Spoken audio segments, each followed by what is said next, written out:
No Bueno, ahora grabes sí, mis apuraciones. hermanos, Bueno, buenas noches. Venimos ahora con esta nueva cápsula de fe, hoy 28 de agosto del 2024.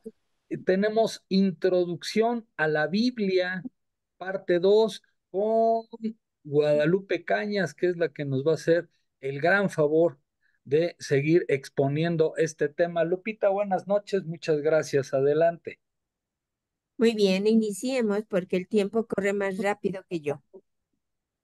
Dijimos que la sagrada palabra es lenguaje de Dios, es la palabra de Dios.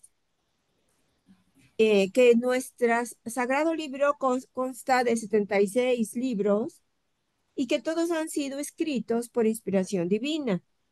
También vimos que puede haber dificultad para entender la lectura y por eso necesitamos de ciertas guías. Entonces, el mismo Jesucristo dijo, ama mi palabra y es una de las razones del tema, ¿no? Porque el mismo Cristo nos dice eso, ama mi palabra y el que ame mi palabra estará conmigo y yo estaré con él.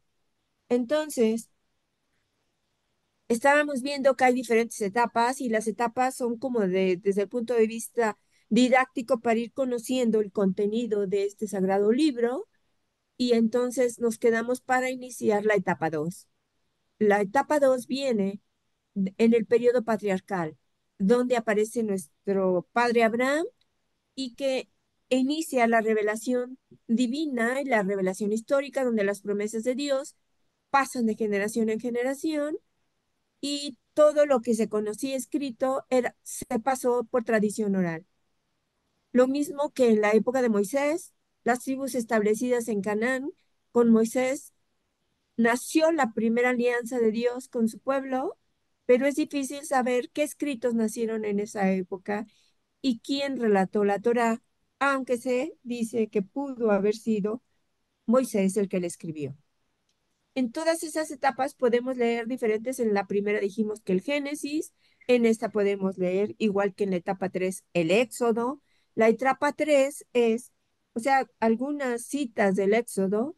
Ya en la etapa 3 ya nació el pueblo de la alianza, ya fue liberado de la esclavitud egipcia y van a permanecer 40 años vagando en el desierto, deambulando y renegando y hasta que llegan a la tierra prometida y conquistan Canaán. Vemos cómo en estas etapas nos va contando historia de la revelación divina. Y en esta etapa de que nace el pueblo de la alianza y que van en el desierto, vamos a tener también como que leer eh, algunos relatos del Génesis todavía para entender a Abraham que está referido en el Génesis.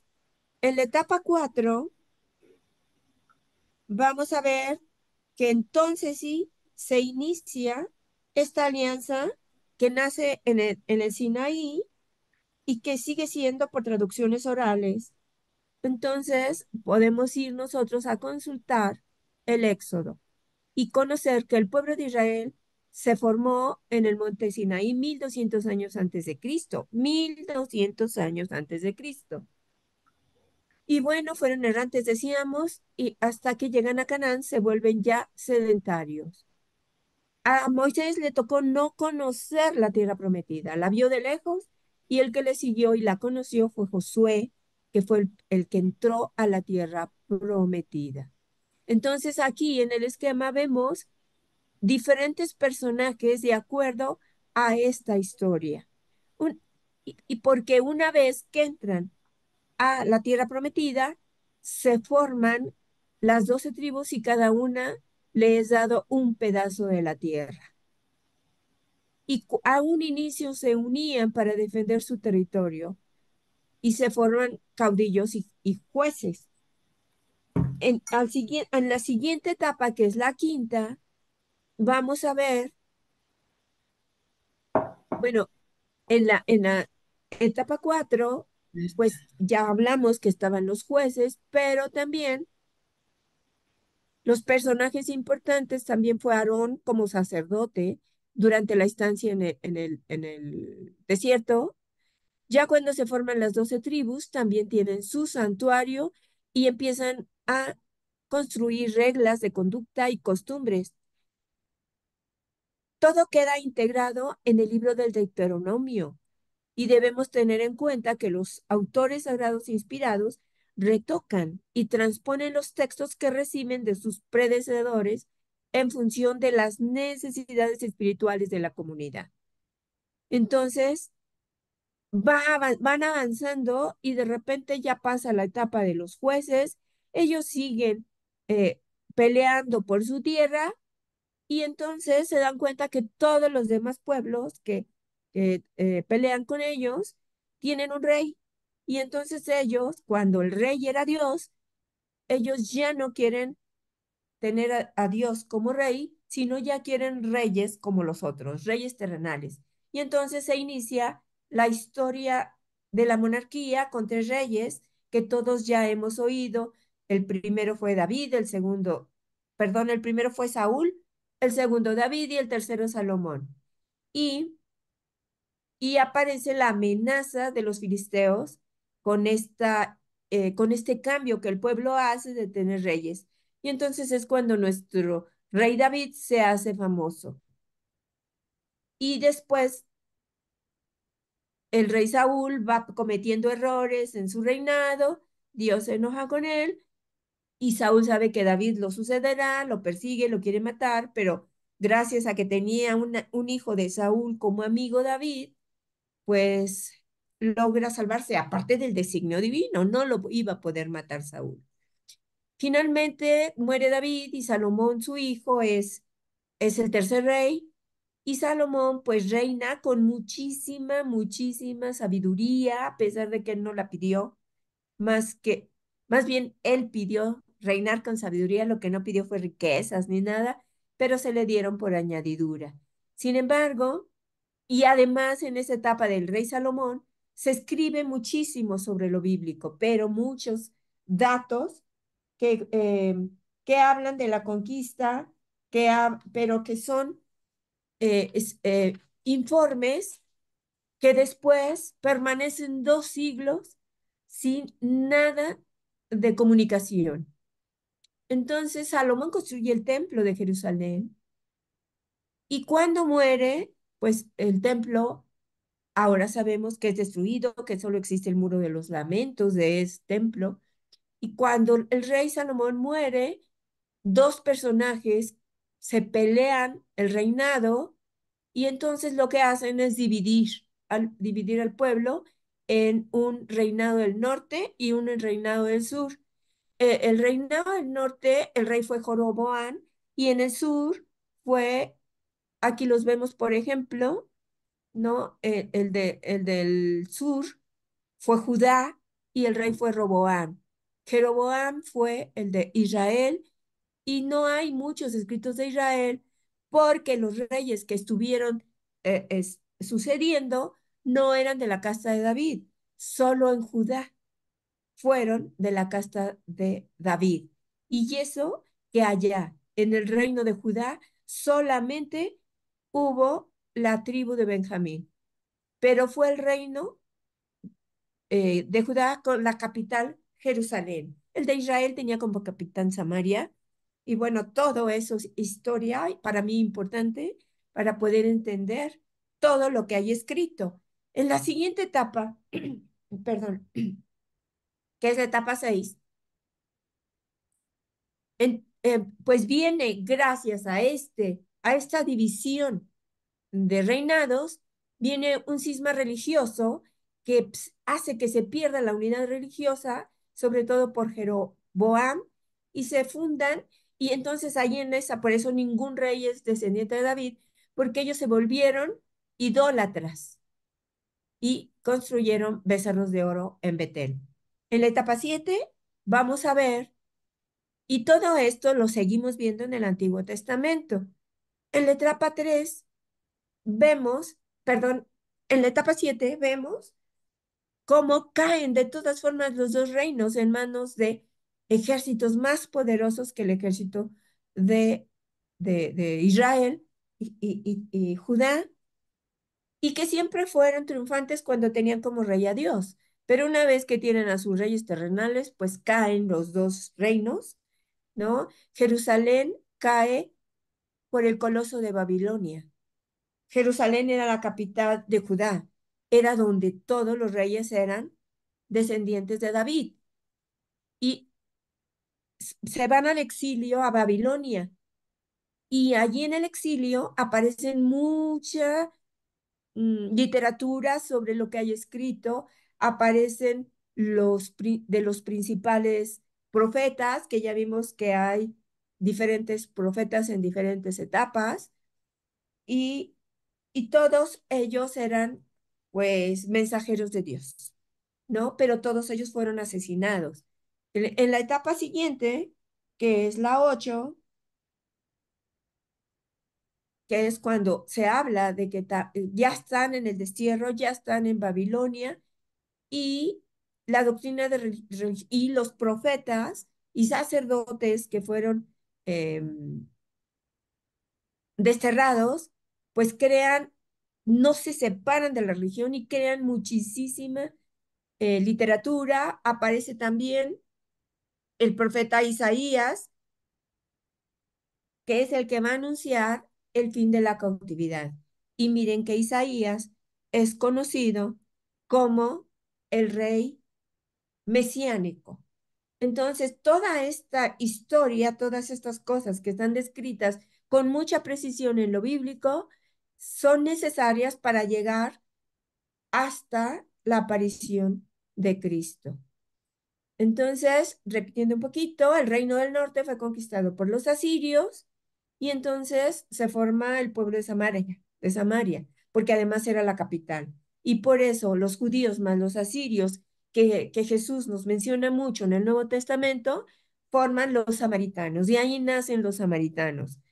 El reino del sur fue destruido por los babilónicos siendo la cabeza de ellos Nabucodonosor, que los mantuvo en el exilio por 50 años y que a su reinado o a su poder, a su poderío se llevó a los más sabios de los judíos.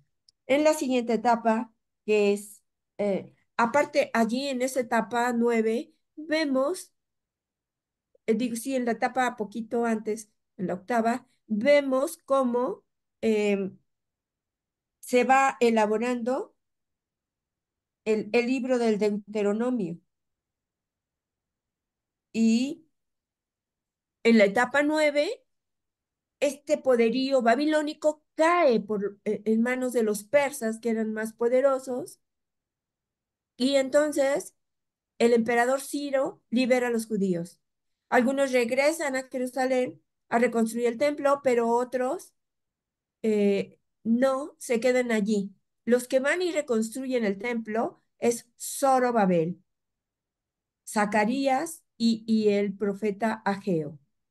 Y de allí nace la fiesta de dedicación que aún es vigente por los judíos, que era dar gracias a Dios por la liberación de Egipto y ahora por la liberación de Babilonia. Es así y Nehemías, que era sacerdotes y escribas, uno y el otro sacerdote, le dan el poder al Pentateuco y son los que reviven la religión después de la liberación de Babilonia. Sin embargo, la comunicación de Dios disminuye y a través de Isaías empieza la idea de la venida del Mesías.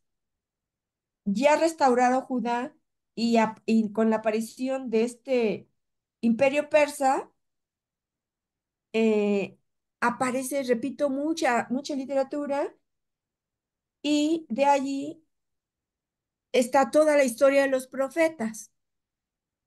Pero después de esta liberación siguen apareciendo más poderíos y ahora los van a dominar los griegos.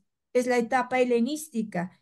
A su cabeza Alejandro Magno, que los conquista e impone la cultura griega con Antíoco.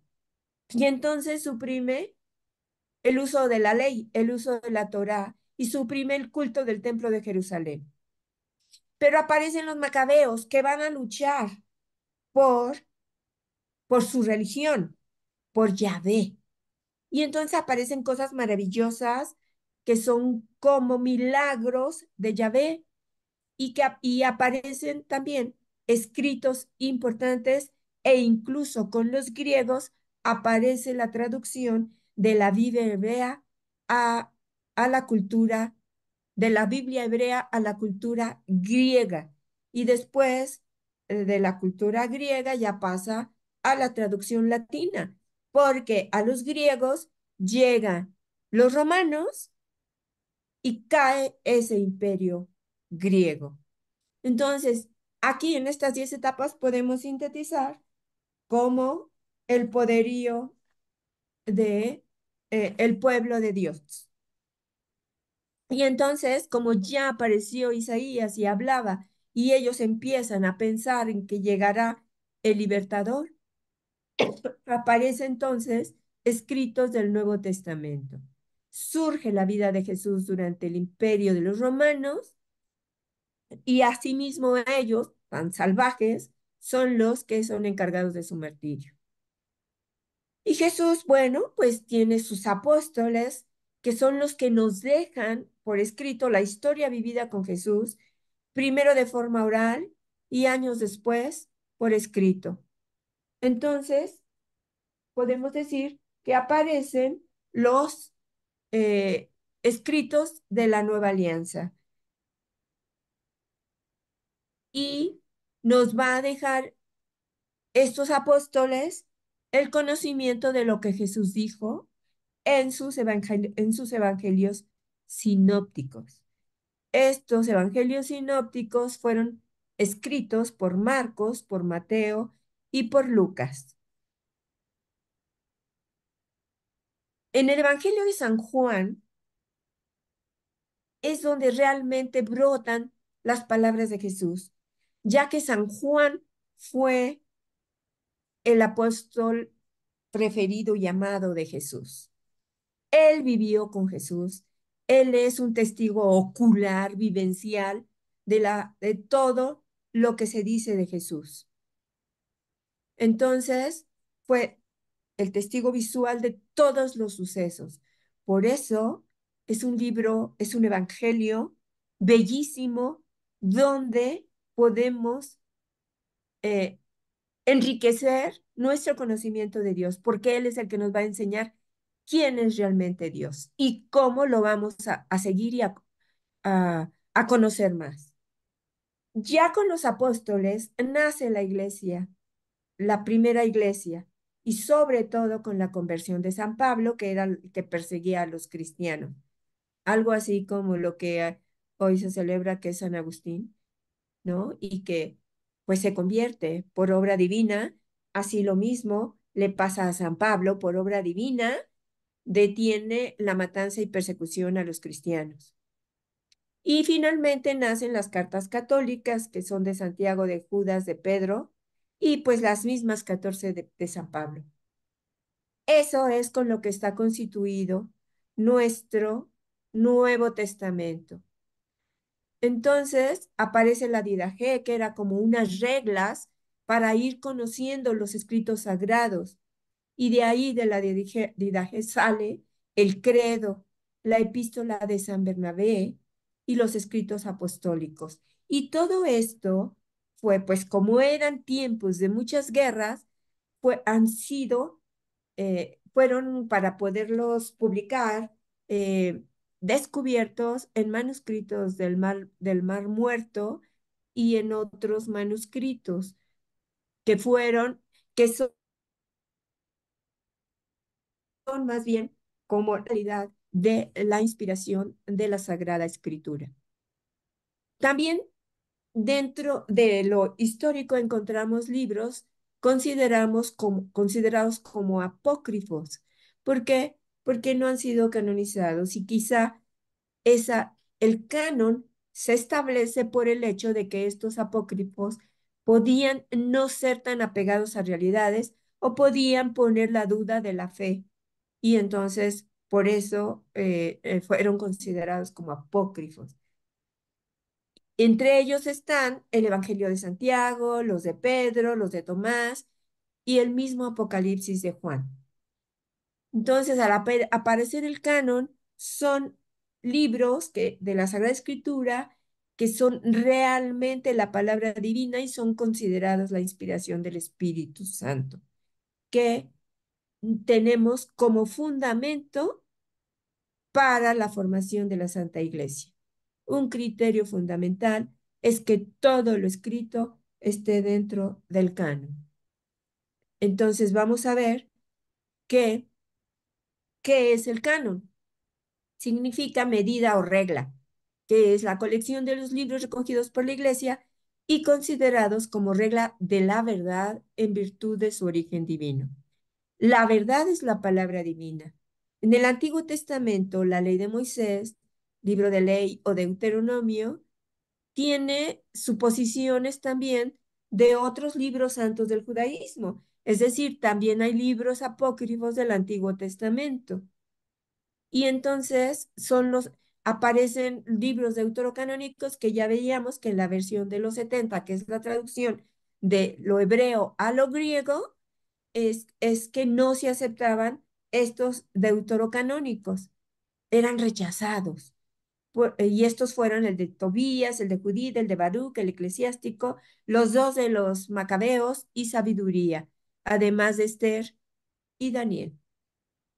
Jesús se refirió varias veces a los libros sagrados del judaísmo y entonces muchos de los que se refería Jesús formaron parte del canon palestinense y del canon alejandrino. Entonces, son libros que han sido revisados y revisados para poder ser aceptados. Y como decía un escritor, este, el escritor sagrado lo escribe, pero Dios le da el sentido verdadero. Entonces, bien, vemos que la Biblia hebrea consta de los 39 libros escritos en arameo y hebreo, y después ya en la Biblia de los 70, que es la traducción del griego al griego, fueron ya 46 libros. Perdón, los protestantes dejaron solo 39, quitaron los deuterocanónicos, pero esos deuterocanónicos sí los tiene nuestra Biblia católica. Y entonces conforman nuestra cantidad de libros. Aquí en este esquema, pues vienen como ya habíamos dicho, se abrevian los diferentes libros para poder entenderlos. Em, Están en amarillo todos los libros del Pentateuco, en el siguiente color están los libros de jueces y los libros sapienciales, los libros históricos. En rosa están los libros proféticos y ya en moradito están los evangelios, ya con Jesús, y también en el azul que sigue al morado están los Hechos de los Apóstoles escritos por San Lucas y las epístolas del Nuevo Testamento. Y al final, en verde, pusimos las epístolas o cartas católicas. De tal forma que nosotros, al conocer todo esto, así como el vuelo de un pájaro veloz, entonces, pues esperemos que sirva de algo y que nos queden como conocimiento que toda la Biblia está dividida en capítulos y en versículos, y que estos fueron hechos por estos autores que menciono allí, porque al inicio no estaban por capítulos ni por versículos, y ya para facilitar la lectura, ahora sí se nos pone, de tal forma que ponemos abreviatura del libro de números, la NM, y luego el capítulo, vamos a poner capítulo 5, una comita y los versículos del 5 al 10. Y si hay otros que hablen sobre el mismo tema que estamos investigando, entonces ponemos punto y coma para mencionar los otros o capítulos o versículos. Entonces, De esa forma vamos facilitando el cómo leer la Biblia. Hay diferentes métodos para leerla, pero ninguno es el mejor. Uno de ellos puede ser el seguir la orden de las etapas de la salvación que ya vimos, que está puesta todas las etapas de la salvación en el Antiguo Testamento, y entonces se vuelve muy bueno, muy didáctico, pero muy largo. Podemos leer primero el Nuevo Testamento y luego el Antiguo, y así se entra de inmediato con la persona de Cristo. No tenemos que esperar un tiempo largo para conocer la persona de Cristo. Sin embargo, eso es lo que nos hace la Eucaristía. En la Eucaristía casi siempre vamos a leer un texto del Antiguo Testamento y un texto del Nuevo Testamento. Y entonces vamos leyendo los dos testamentos al mismo tiempo. Al leerlos combinados se evita la monotonía, se evita el cansancio, se acorta el tiempo y se descubre la armonía entre pues los dos testamentos, la armonía y la conexión que tienen los dos testamentos. Porque vamos a encontrar que la ley de Moisés tiene excelencia con los evangelios de Cristo. Cuando él dice, yo no vengo a quitar la ley, la vengo a perfeccionar. ¿Por qué? Porque los judíos la habían entendido mal. La ley nada más, o por ejemplo, mm, había como 300 o 600 y tantas leyes y pues nadie las podía cumplir y al no cumplirlas, pues cometieron muchos errores de tal forma que entonces aparecen los escritos, tanto en el Antiguo Testamento como en el Nuevo, que hablan de la grandeza, pero también de la miseria humana, de la miseria en la persona humana. Entonces nosotros, si te queremos quitarnos nos, esos esa miseria y queremos entender que tenemos un Dios amoroso, debemos amarlo. Y por mucho que lo amemos, jamás vamos a igualar ese amor que Él nos ha tenido al enviarnos a su propio Hijo y ser sacrificado como fue sacrificado. Sin embargo, no podemos apartarnos de que es la verdad. Como lo dijo Cristo, yo soy el camino, la verdad y la vida. Y en el Evangelio de Juan van a estar bien pero bien explicados por qué dice que es la vida, por qué dice que es la verdad y por qué dice, porque la vida se refiere a la vida eterna, la verdad es porque no hay otra verdad más que la de Dios y el camino es de acuerdo y se sigue su camino por la palabra. Y esta palabra es inspiración y revelación de Dios, por lo que no puede haber error, porque es verdad religiosa y progresiva. Esto es bien importante. Es progresiva. Aparentemente es pura historia, pero ahí que no es total historia. Es pedagogía divina y todo para la salvación de la humanidad, porque la moral primitiva y la actual también, quizá, sigue siendo imperfecta comparada con la verdad que Jesús nos deja en los evangelios. La que sigue, por favor, creo que ya es de las últimas. De tal forma que todo ser humano debemos de aprender a través de leer la Biblia que todo ser humano es imagen y semejanza de Dios, menos en lo divino. Podemos prepararnos a través de su conocimiento para la santidad, porque solo hay un Dios. El hombre es el Señor de la creación, pero no es Dios.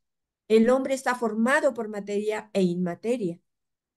Y Dios llegó a ser materia en el cuerpo de Jesús, pero realmente es un espíritu puro. Es inmateria. La fecundidad es una bendición de Dios. El que nos haya dicho, reproduzcanse. Dios dio al hombre el poder sobre la creación para aprovecharla, no para destruirla. ¿Y en qué estamos viviendo? Por ignorancia. Entonces, ignorancia más necedad es igual a fracaso. Todavía hay una más, creo.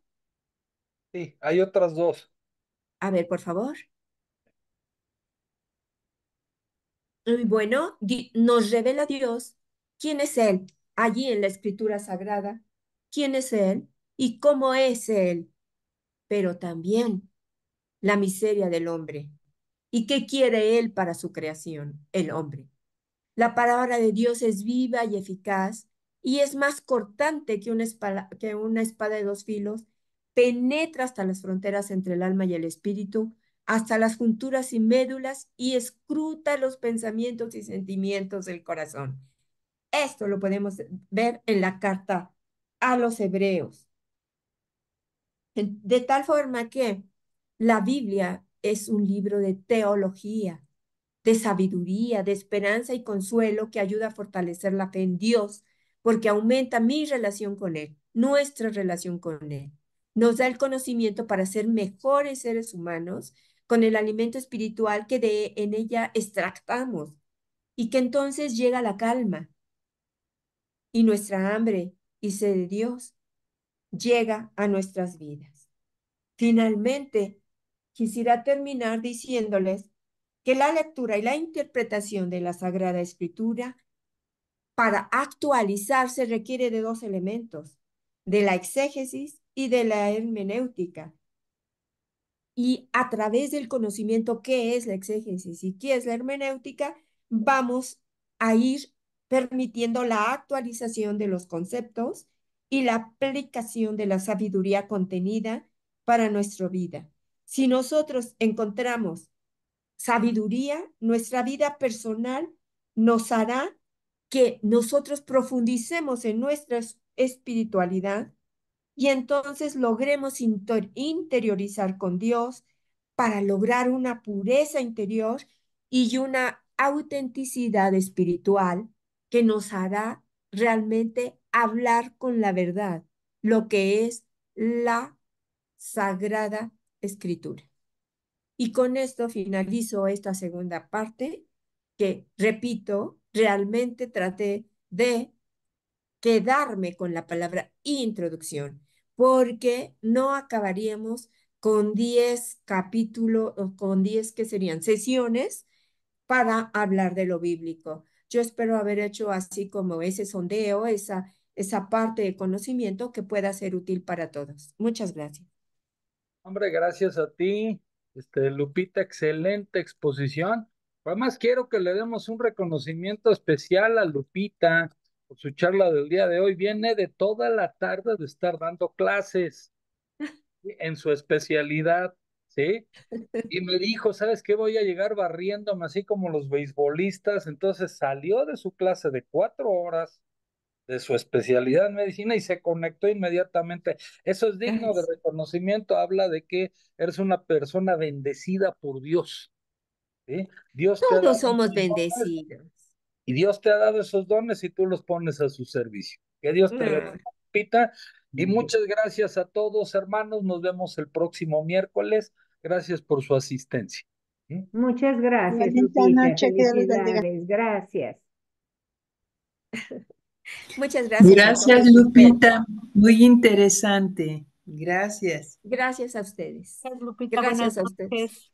por asistir, Bueno, por pues ya, escuchar. pues ahora sí, ya nos vamos. Muchas gracias, hermanos. Buenas noches. Hasta el próximo miércoles. Buenas Adiós. noches. Adiós, Buenas Luis noches. Miguel. Que Oh, buenas descansen. noches a todos. Igual. Buenas noches. Buenas noches.